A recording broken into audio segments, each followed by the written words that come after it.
We'll conclude with defensive lineman Matthew Butler. We'll start with Eric Kane, and then we'll go to David Ubben.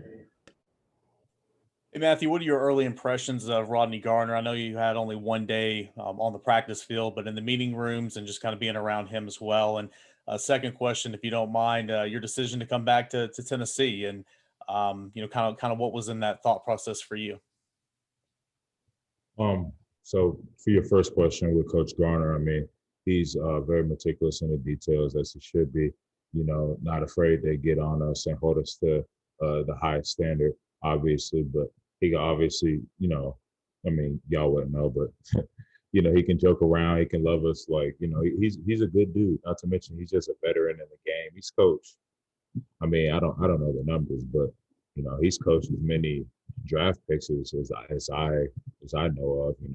I know a couple of the guys who have been drafted by him, personally and through mutual contact. So, I mean, it's like a legend in the flesh.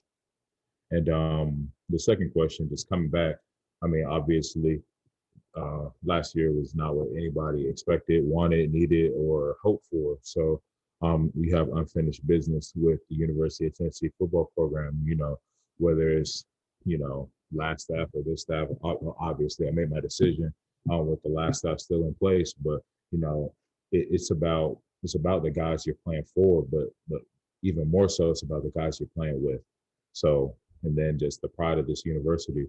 In addition to that, I felt like, I played well, but at the same time, left money on the table. I want to take care of my family. I want to take care of my daughter. I want to take care of myself. You can really change whole entire generational curses with, that type of opportunity. So why not make the most of it? That's how I see it. Matthew, the day you found out Coach Pruitt and the staff were being let go, what was that like for you, and how would you characterize the team's reaction to that news? I mean, obviously, that's not what I expected, and that's not that wasn't a thing that I was excited about per se. And I think that I can speak for most of everybody when I say that. But obviously, whether you consider fortunately or unfortunately, a lot of us have been through that before. And ball is ball, and business is business. So we're gonna go out there, and we and the people who made a decision to stay here, to do this, we were gonna go out there and play ball anyway. We were going to improve on what we had already built. We were going to refine our skills. We were going to be more meticulous about the details. We were going to come together as brothers one way or the other.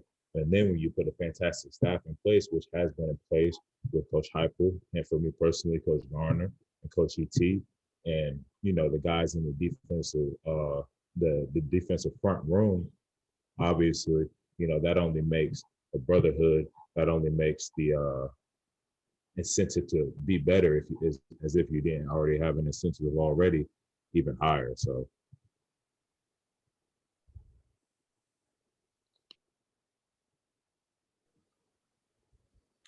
we'll go to Jimmy Himes. I think with the number of returners along that defensive line, do you see that as a potential strength of this team?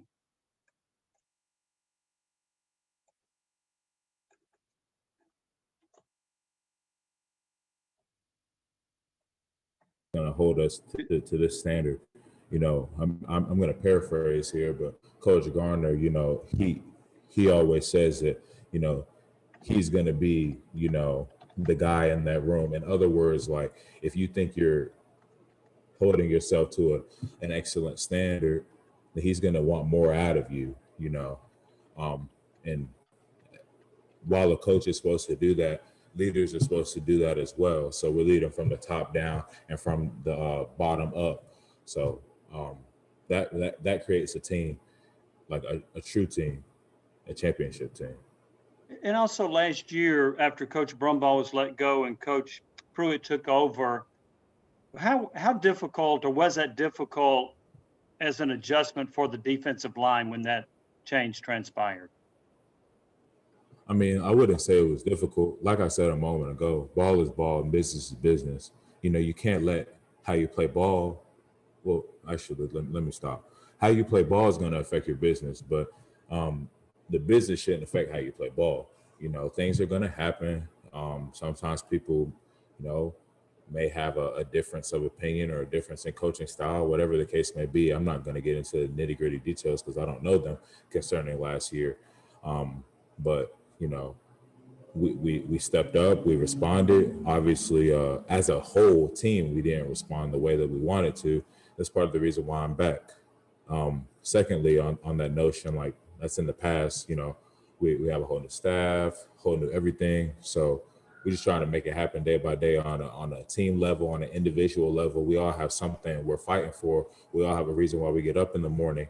And now it's just a matter of like, hey, like, what are you willing to do to sacrifice to get to where you want to go? What are you willing to sacrifice for the team? That's what it's all about. I mean, that's what life's about. David Ubben, then Nick Hill. Matthew, what have you thought about the large number of guys who have left the program since the end of last season? And for the guys that are still considering, I think right now that's mainly Quavaris and Henry. How would you feel about if those guys came back to the team?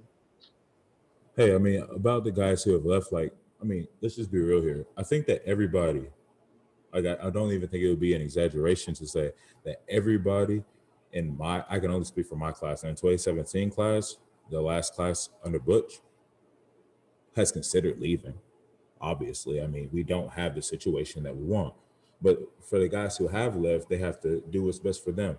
And for the guys who's here, we are doing what's best for us. And we're trying to, like I said, build the brand of this university, make this football team elite, and do the best thing for ourselves in our personal lives. Everybody has their why they wake up in the morning. So yeah, for sure. I mean, I don't mind what they did. They had to do what they have to do. I'm very close with a lot of them. Text them, see how they're doing. It goes deeper than football. Regarding Henry and Q, I mean, for sure, like those are guys who are on the bubble, obviously, and of course we wouldn't mind having them back. I mean, but at the same time, they have to do what they have to do. When they make the best decision for themselves, I'm rooting for them all the way. And if they make a decision to come back here, then of course I'm rooting for them all the way on two levels. I mean, they're part of the team that I'm on, the University of Tennessee football program, and also like, those are people who I'm close with. Those are people who I've been to war with, been to fight with, blood, sweat, tears, ups, downs, everything in between, So, never any hard feelings, anything like that. Last question, Nick. We have a team meeting shortly. Yes, Matthew. I mean, Coach Heupel's bringing a fast tempo offense to this program. I'm just curious if someone's going to have to practice against that every single day. Do you think it's going to help you prepare for a lot of these other offenses that are up tempo in nature? And do you think that's going to help a lot with conditioning and just the intensity of practices? Oh yeah, it definitely will. We got a taste of that yesterday with our first official practice. It's a taste of it. Almost like when your mom or your grandma is making apple pie on Thanksgiving, they just let you get a taste of it. But it'll be a whole lot better, a whole lot faster offense when you're able to get the whole piece of the pie. So it'll definitely get us in condition. It's definitely proven. I mean, you can look at the tape from Coach Heupel at his previous spot. And we have very good players, very good coaches. That's going to work twofold, just like you implied. Just the offense gets better, faster, more efficient in a quicker period of time. The defenses who are our opponents' defenses, won't be able to get their calls in, won't be able to get set, whatever the case may be. And then in addition to that, us as a defense, we get in excellent condition. We're able to recognize plays faster, backfield sets, receiver sets, depth of the back, location of the tight end, whatever the case may be. And then we're able to be more efficient on the defense. So if we play another Arkansas or Missouri a couple years ago when they were, loved going fast and stuff like that, we're even more efficient and we play better football. So like I said, it works twofold. Thanks, Matthew. Hey, y'all have a good afternoon. Thank you. Thank you. Thank you, guys.